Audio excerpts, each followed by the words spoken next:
Hey, what's going on, guys? How is everybody doing? So I was doing a little bit of research here, taking a look at the new characters we're going to be getting in a couple days, both Zhongli and Xinyan.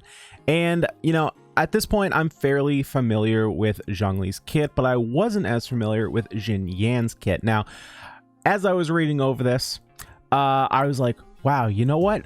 This kit could work really well with my main character. Now, for those of you guys who don't know, at this point, I'm pretty much a Razor main. He's been like my main DPS as I was progressing through the whole story. And at this point, he is my most tricked out hero. He is the one that I am using 95% of the time, unless I'm trying out a different hero. But until I get those built, he is my main. So my current team that I've been playing him with, and basically the core that I always play with, is Razor, Fischl, and Chi-Chi. Now, that last slot for me has been kind of a flex slot. I don't know who is working best there. Originally, I had Jean there just because she was just kind of filling in, not really because I wanted her there. Not the best. So then I switched up to Bennett. I did really like Bennett, but he had some shortcomings that I wasn't crazy about. So then I ended up switching to Xingqiu to try out him a little bit. Been liking him, but it makes triggering Superconduct a little bit more difficult, but I do like the damage that comes out of his burst. Once I have her built, I also want to try Diona, just because then we can get a little bit more consistent Superconduct triggers, but she also has shield built in, which, Razor really likes because he likes to stay on the field for a long time. We also have that extra cryo resonance to give him a little bit more crit rate, but now we have a hero that, while I was not super excited to try her, I think I am a little bit more excited now after reviewing her kit. So let's take a look at her kit and we'll go over why I think she could be a potentially good pair up with Razor or any physical damage dealer, but we're going to take a look at Razor specifically. So Xinyan's kit, as her passive upgrade ability or stat, she is going to be getting attack percent. Not the most exciting, but we'll take it. Looking at her attack talents, her basic attack is pretty much the same as everyone else's. As far as scaling goes, overall, it's not the highest. She is at like 20% deficit to Razor. Not the end of the world. She's a Claymore user, so she's going to hit pretty hard. So the exciting things, obviously, we want to look at her skill and burst. So her skill, Sweeping Favor. She's going to brandish her instrument, dealing pyro damage to nearby enemies, and form a shield out of her audience's passion. The shield's damage absorption scales off her defense, so kind of like Noelle, and on the number of enemies hit. So hitting 0 to 1, she's going to get a skill level 1. Hitting 2 enemies, she's going to get level 2, and hitting 3 or more grants level 3, but will also deal intermittent pyro damage to nearby enemies. So if possible, you want to be maximizing that shield level 3. The shield also has the following special properties. So it infuses Xinyan with pyro element, and it has 250% damage absorption. I'm assuming that's effectiveness against pyro damage, seeing as that's what comes up next. So overall, her scaling, when you look at it, it's not like, the highest. It's decent. It's a shield. It'll do its job. But the fact that it deals damage over time, if you can get it to that level 3, is really good. One of the things that I wasn't crazy about with Bennett is that his burst didn't do pyro damage over time. So yes, he transferred some of his attack over to Razor, but he wasn't like actively dealing any extra damage through his burst. So I do like that you get a little bit of damage over time with this, and you can get quite a significant boost if you go up from shield level 1 all the way up to shield level 3. So prioritizing that is mighty nice. Then when we get to her burst Rift Revolution, she's going to strum rapidly, launching nearby enemies and dealing physical damage to them, hyping up the crowd. The sheer intensity of the atmosphere will cause explosions that deal pyro damage. So she has some pretty decent scaling here. This is just going to be kind of a, hit them, do a lot of damage. Really, really nice. And it's AoE. If you've been using Razor at all, you know that his weakness is AoE. He's very strong when it comes to single target, but when it comes to AoE, he kind of lacks. So having a hero that can deal some AoE is mighty, mighty nice. Now moving on to the passive talents. We have her first passive talents, which is going to decrease the number of enemies.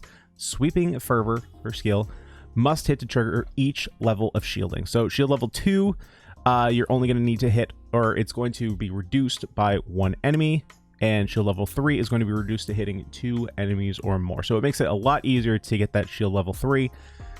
But as we'll discuss even later, even that is not going to matter so much. Her second passive, character shield by sweeping fervor, deal 15% increased physical damage.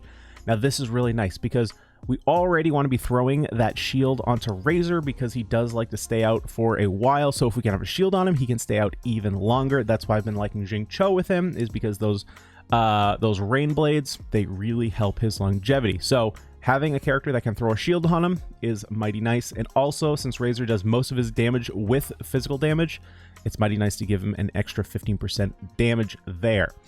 Moving on to the constellations, this is where she gets exciting. So first constellation, upon scoring a critical hit, it increases her attack speed of her normal and charge attacks by 12 seconds for 5 seconds, can only occur once every 5 seconds. So if we can get her critical hit up to where she's hitting very consistently, she can basically have a static boost of 12% attack speed, because it lasts for 5 seconds, but it can only occur once every 5 seconds. So that's mighty nice. Now, the one that's really exciting here, it's Constellation 2, and she's a 4-star unit, so she might not be that hard to get. So her second constellation, Rift's Revolution's physical damage has a crit rate increased by 100%. That's pretty cool. And will form a shield at shield level 3 Rave when cast. So this is really cool. So the fact that her burst now will always create a shield level 3, you're going to be getting that damage over time. But you're getting a really powerful shield, and you're also going to be able to transfer that over to Razor, giving him a physical damage increase. Overall, it's a lot of damage, and it's really, really nice for Razor. Then we have her Constellation 3, which is going to level up her skill. We have Constellation 4, Sweeping Fervor swing damage decreases opponent's physical resistance. So again, now we're lowering the physical resistance. Now, that doesn't mean it's exactly a 30% boost. It's going to be slightly different because, of course, increases and decreases do calculate slightly differently, but overall, another big win for Razor. Constellation 5 is going to increase the level of her burst by 3 levels, and I'll be honest, Constellation 6, I'm not too excited for. When I'm building her, I'm only going to be focusing on getting her to Constellation 5. If we get her to Constellation 6, so be it, but I'm not going to be spending any extra money to get that Constellation 6 because I never use charge attacks. So it's going to decrease the stamina consumption of her charge attacks by 30%. Additionally, her charge attacks gain an attack bonus equal to 50% of her defense.